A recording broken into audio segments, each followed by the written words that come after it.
श्री शिवाय नमस्तुभ्यम दोस्तों। जैसा कि आप सब जानते हो 27 दिसंबर को है बुधवार और यह मार्गशीर्ष का महीना भी चल रहा है और जो दिसंबर का महीना है वो साल का आखिरी महीना है। तो पूज्य गुरुजी प्रदीप मिश्रा जी ने कुछ विशेष उपाय बताए हैं जो आपको बुधवार के दिन करने हैं। यदि आप इन उपाय को बुधवार के दिन करते चाहे आपकी मनोकामना कैसी भी हो दोस्तों, चाहे आपकी मनोकामना बड़ी हो छोटी हो, चाहे धन से जुड़ी हुई समस्या हो या आपके जीवन में कैसी भी समस्या चल रही हो, सब दूर होगी और आपकी मनोकामना जरूर पूर्ण होगी। तो दोस्तों इन विशेष उपाय को जरूर कीजिएगा। तो आइए जानते हैं उपाय कैसे करना है। यदि आपके घर में धन की कमी है, पैसों की दिक्कत है या आर्थिक तंगी से बहुत परेशान हो, आपके घर में लक्ष्मी जी का वास नहीं है, आप चाहते हो कि हमारे घर में लक्ष्मी का वास रहे, तो पहला उपाय आपको धन से जुड़ी समस्या के लिए करना है। इस उपाय को करने के लिए आपको 1 बूंद शहद चाहिए। आपको ज़्यादा मात्रा में शहद लेने की आवश्यकता नहीं है, बस मात्र आपको 1 बूंद शहद लेना है। उसके बाद आपको एक बेलपत्री लेनी है। बेलपत्री कहीं से कटी फटी नहीं होनी चाहिए, इस बात का जरूर ध्यान रखें। अब आपको 1 लोटा जल लेना है। जो आप जल लोगे लोटे में वो अपने घर से ही भरकर लेकर जाना है। उसके बाद एक खाली कटोरी या कोई भी खाली पात्र ले लेना, आप कटोरी ही ले लेना। उसके बाद इन सबको लेकर चले जाना है शिव जी के मंदिर में।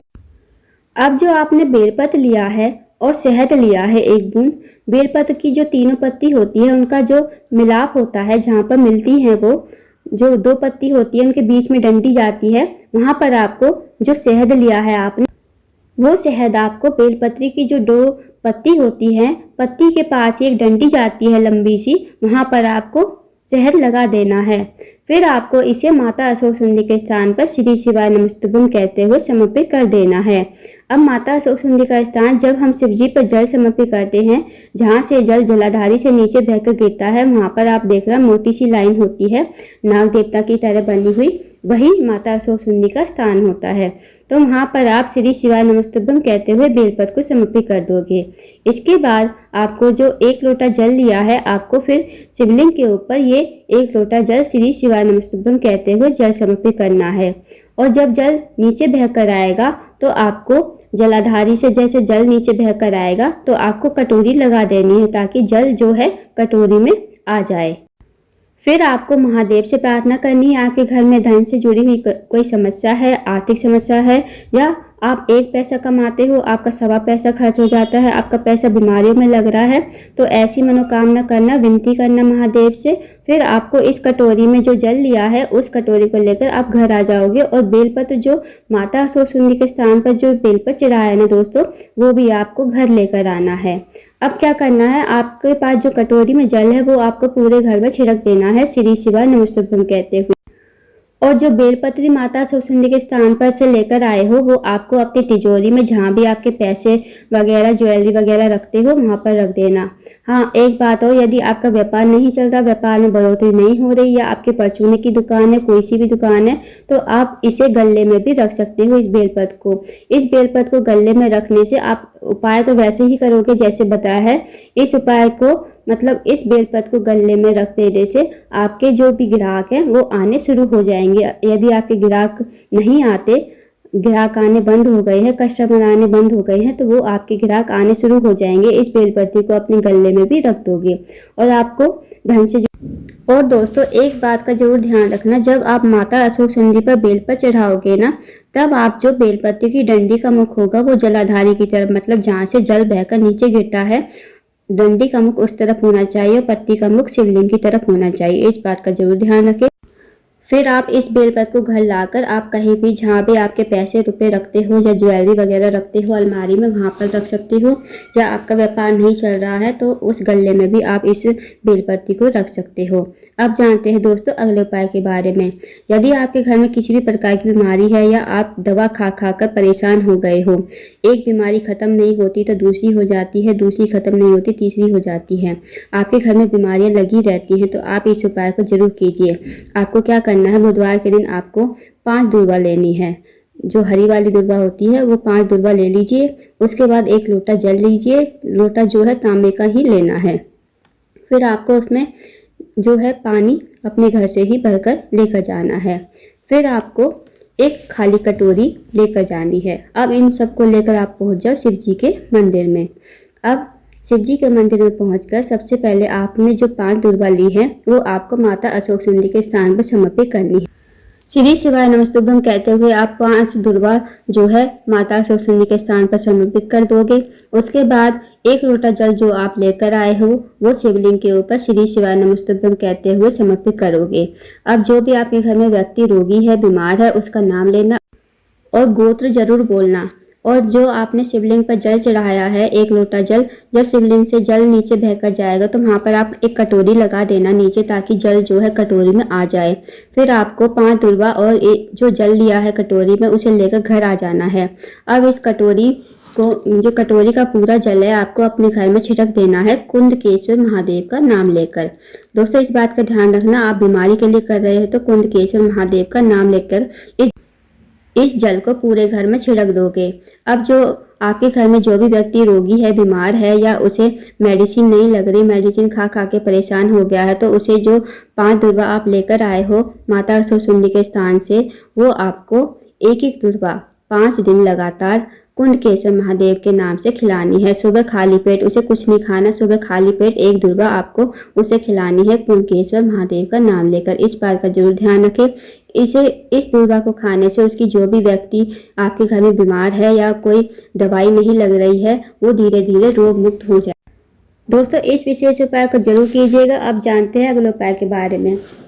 ये जो उपाय है मनोकामना पूर्ति के लिए है। चाहे आपकी कोई भी विशेष मनोकामना हो, चाहे आपकी मनोकामना बड़ी हो छोटी हो, आप इस उपाय को कर सकते हो। या आपकी नौकरी नहीं लग रही, आप चाहते हो आपकी सरकारी नौकरी लग जाए, या आपकी कोई धन से जुड़ी हुई समस्या है, तो आप इस उपाय को कर सकते हो। आपकी कोई भी मनोकामना हो तो आपकी मनोकामना शीघ्र पूर्ण होगी। इस उपाय के लिए आपको क्या लेना है, आपको 1 लोटा जल लेना है। जो आप जल लोगे वो अपने घर से ही भरकर लेकर जाओगे। उसके बाद आपको 2 बेलपत्ती लेनी है। बेलपत्ती आप ध्यान से देख लेना, कहीं से कटी फटी नहीं होनी चाहिए। अब इनको आप लेकर पहुंच जाना शिव जी के मंदिर में। शिव जी के मंदिर में सबसे पहले आपको 1 लोटा जल समर्पित करना है श्री शिवाय नमस्तुभ्यम कहते हुए। उसके बाद जो आपके पास 2 बेलपत्री हैं, 2 बेलपत्री आपको शिवलिंग के ऊपर नहीं चढ़ानी, इस बात का ध्यान रखना। आपको ये बेलपत्री चढ़ानी है माता अशोक सुंदरी के स्थान पर। माता अशोक सुंदरी का स्थान दोस्तों, जब हम शिव जी पर जल समर्पित करते हैं, जहाँ से जल नीचे बहकर जाता है, जलाधारी पर ही मोटी सी लाइन बनी होती है, वही माता अशोक सुंदरी का स्थान होता है। अब दोस्तों जब आप बेलपत्ती चढ़ाओगे ना, तो बेलपत्ती चढ़ाने का नियम है माता अशोक सुंदरी पर। तो जब आप पहली बेलपत्ती चढ़ाओगे तो उसे उल्टा करके चढ़ाओगे। अब जो बेलपत्ती की डंडी है वो जलाधारी की तरफ होनी चाहिए और पत्ती शिवलिंग की तरफ। और जब आप दूसरी बेल पर चढ़ाओगे तो जो बेलपत्ती की डंडी का मुख होगा वो शिवलिंग की तरफ होना चाहिए और पत्ती का मुख जो है जलाधारी की तरफ होना चाहिए। मतलब जो पहली बेलपत्ती चढ़ाओगे वो जलाधारी की तरफ डंडी का मुख, और जो दूसरी बेलपत्ती चढ़ाओगे तो डंडी का मुख शिवलिंग की तरफ। इस प्रकार आपको 2 बेलपत्ती माता अशोक सुंदरी के स्थान पर चढ़ानी है। और बस आपको माता अशोक सुंदरी से ही प्रार्थना करनी है, आपको किसी और से प्रार्थना नहीं करनी, क्योंकि जो माता अशोक सुंदरी है वो शिव जी की बहुत प्रिय पुत्री है और शिव जी की सबसे छोटी पुत्री है। इसलिए अशोक सुंदरी जी अगर महादेव से कहेंगी आपकी कोई भी विशेष मनोकामना है तो आपकी मनोकामना जो भी है पूर्ण होगी। तो अब आप सिर्फ अशोक सुंदरी माता अशोक सुंदरी से ही मनोकामना कहेंगे, आपकी जो भी अतिशीघ्र पूर्ण होगी। तो दोस्तों इस विशेष उपाय को भी जरूर कीजिएगा। अब जानते हैं अगले उपाय के बारे में। यदि आपके घर में लड़ाई झगड़ा का माहौल बना रहता है, या पति पत्नी में लड़ाई झगड़े चलते ही रहते हैं, भाई भाई में झगड़े चलते रहते हैं, या कोई अदालत में केस चल रहा है, आपका कोई कार्य है जो अटका हुआ है, बहुत दिनों से कार्य जो है पूर्ण नहीं हो रहा, तो आप इस उपाय को जरूर कीजिए। आपको इस उपाय के लिए 1 लोटा जल लेना है। जल अपने घर से ही भरकर लेकर जाना है। उसके बाद आपको लेना है घी। घी जो है गाय का घी होना चाहिए। अब इसको लेकर आपको पहुंच जाना है शिव जी के मंदिर में। अब जो गाय का घी है, गाय का घी लेकर आपको जो जिससे टीका करते हैं उसी उंगली से आपको माता अशोक सुंदरी के स्थान पर 7 बिंदी लगा देनी है। 7 बिंदी मतलब 7 बार आपको। उसके बाद यदि आपको लगता है कि आपके घर में किसी और व्यक्ति की वजह से लड़ाई झगड़ा होता है, या पति पत्नी में जो विवाद है वो किसी और व्यक्ति की वजह से होता है, तो आप उस व्यक्ति का नाम और गोत्र लोगे और जो 7 बिंदी लगाई हैं वो आपको एक कटोरी में लेकर मतलब झेल लेनी है, मतलब निकाल लेनी है। उस कटोरी में जो माता अशोक सुंदरी पर आपने घी की 7 बिंदी लगाई है वो आपको एक कटोरी में ले लेनी है। उसके बाद जो आपके पास 1 लोटा जल है, कुंदकेश्वर महादेव का नाम लेकर आपको ये 1 लोटा जल समर्पित कर देना है। फिर आपने जो कटोरी में घी लिया है उसे लेकर आप घर आ जाओगे। आपके घर में जितने भी रूम हैं, जितने भी कमरे हैं, उन कमरों के बाहर की दीवारों पर आपको एक एक बिंदी माता असोसुंदी का स्मरण करते हुए, कुंडकेश्वर महादेव का स्मरण करते हुए एक एक बिंदी आपको हर रूम के कमरे पर लगा देनी है। ऐसा करने से आपके जो भी पति पत्नी में विवाद चल रहा है, भाई भाई में झगड़ा चल रहा है, या आपके घर में अशांति का माहौल बना रहता है, तो इस उपाय को करने से आपके घर में शांति रहेगी और पति पत्नी में विवाद कभी नहीं होगा, भाई भाई में झगड़ा नहीं होगा। तो इस विशेष उपाय को भी बुधवार के दिन जरूर करके देखिए। चारों ही उपाय जो बताए गए हैं आपको माता असोसुंदी के उपाय हैं। माता असोसुंदी जो है शिव जी की बहुत प्रिय पुत्री है और शिव जी की सबसे छोटी पुत्री है। अगर हम माता असोसुंदी से कुछ भी मनोकामना कहेंगे तो वो अवश्य ही भोलेनाथ से जाकर हमारी मनोकामना कहेंगी, हमारी मनोकामना अवश्य पूर्ण होगी। तो दोस्तों, इन विशेष उपाय को जरूर कीजिएगा। अगर आपको जानकारी पसंद आई हो तो वीडियो को लाइक करें, शेयर करें और चैनल को जरूर सब्सक्राइब करें। कमेंट बॉक्स में श्री शिवाय नमस्तुभ्यम हर हर महादेव जरूर लिखें।